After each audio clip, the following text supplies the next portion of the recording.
Centipede's dilemma.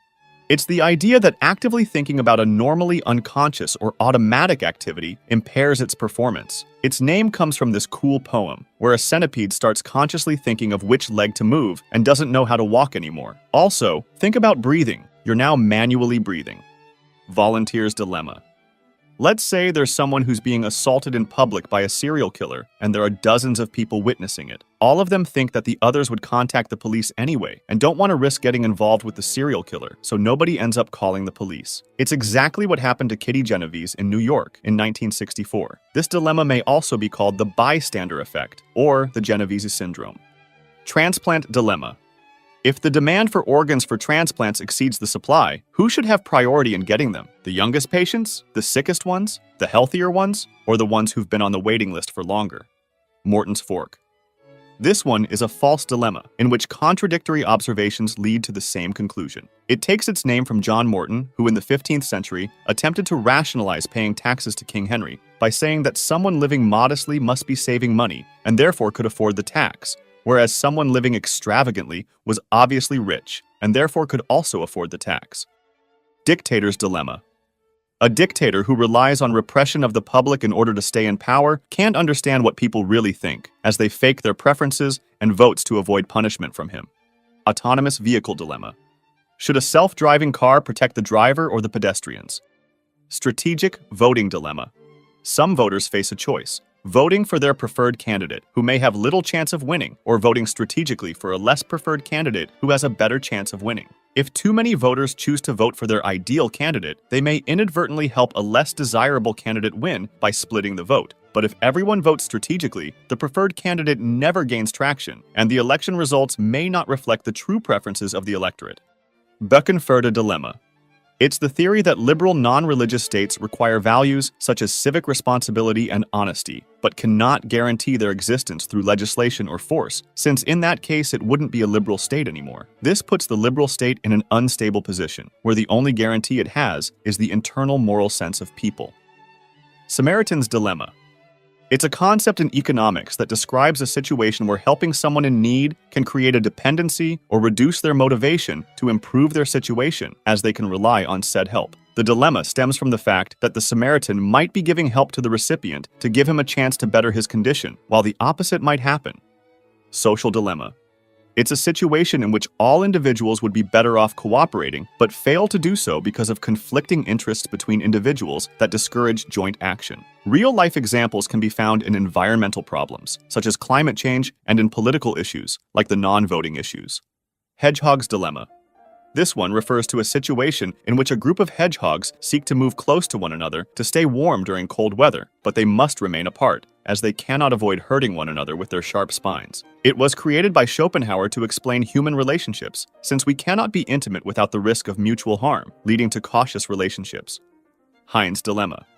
In the dilemma, a man named Heinz has a wife who is critically ill and needs a very expensive drug to survive. Heinz cannot afford the drug, and the pharmacist who discovered the drug refuses to lower the price or allow Heinz to pay later. The pharmacist is charging 10 times what it costs him to make the medicine.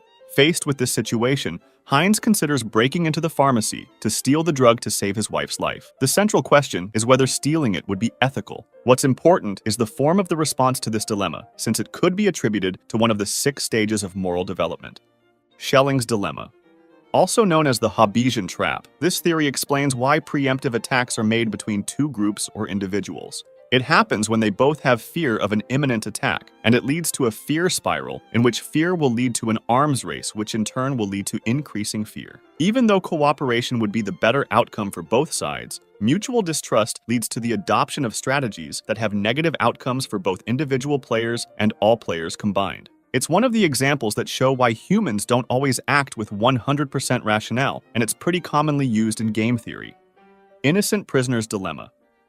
This one is a side effect of a legal system in which admission of guilt can result in reduced sentences. This system might punish an innocent person for their integrity and reward a person lacking in integrity as he admits guilt to avoid a longer sentence. Munchhausen trilemma.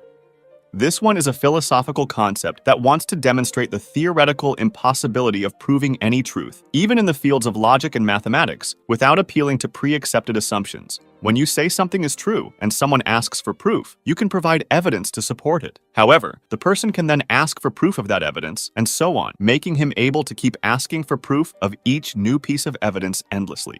It says that there are only 3 ways of completing a proof. The circular argument, in which the proof of some proposition presupposes the truth of that very proposition. The regressive argument, in which each proof requires a further proof and so on infinitely.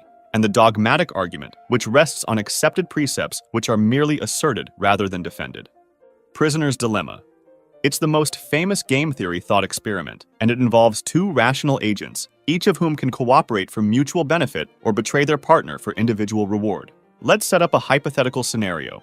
2 gang members, called John Blue and John Red, are arrested and imprisoned. Each prisoner is in solitary confinement with no means of speaking to the other, and the police admit they don't have enough evidence to convict them. If both of them don't talk, they get 1 year of prison each for a less serious charge. But the police officer offers each prisoner a choice. If he testifies against his partner, he will go free while the partner will get 3 years in prison on the main charge. But if both prisoners testify against each other, both will be sentenced to 2 years in jail. The best overall option for the group would be for both of them to stay silent, as it amounts to only 2 years in prison. But the best option for each singular person would be to betray their partner. Let's take a look at John Blue's perspective. If he thinks that Red will stay silent, it's more convenient for him to betray him, since he'd get freed. And if he thinks that Red will betray, it would also be more convenient for him to betray, as he'd get 2 years instead of 3. Triffin dilemma. It's the economic problem that a national currency faces when it becomes a world's reserve currency, like the US dollar. The dilemma arises because the country issuing the reserve currency must supply the world with enough currency to meet international demand for liquidity, which means running trade deficits. However, running persistent trade deficits can erode confidence in the currency's value, leading to a potential financial crisis. On the other hand, if the country tries to eliminate trade deficits to maintain the currency's value, it will create a shortage of liquidity in the global economy, harming international trade and economic stability. This creates a fundamental conflict between short-term economic goals and long-term global stability. Trolley problem. It's an ethical dilemma, and it consists of a scenario in which a runaway tram or trolley is on course to collide with and kill 5 people down the track. But you, being a driver or bystander, can intervene and divert the vehicle to kill just 1 person on a different track. It basically poses the question, is sacrificing 1 person to save a larger number the right thing to do? Warnock's dilemma. This one says that there's no sure way to understand why nobody replies to your community posts and forums, etc. It might mean that the topic was uninteresting, that it was written so badly that they didn't even bother answering, or that it was so well written that there wasn't anything to add in the comments. Monty Hall dilemma.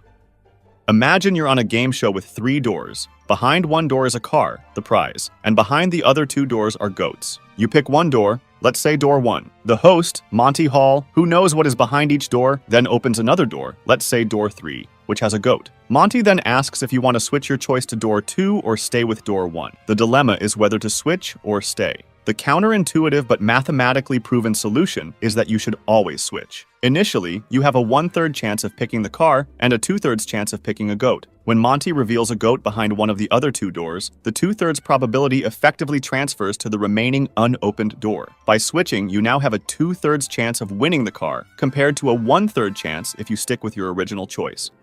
Tragedy of the commons. The tragedy of the commons is a criticized concept that states that if many people enjoy unfettered access to a finite, valuable resource such as a pasture, they will tend to overuse it and may end up destroying its value altogether.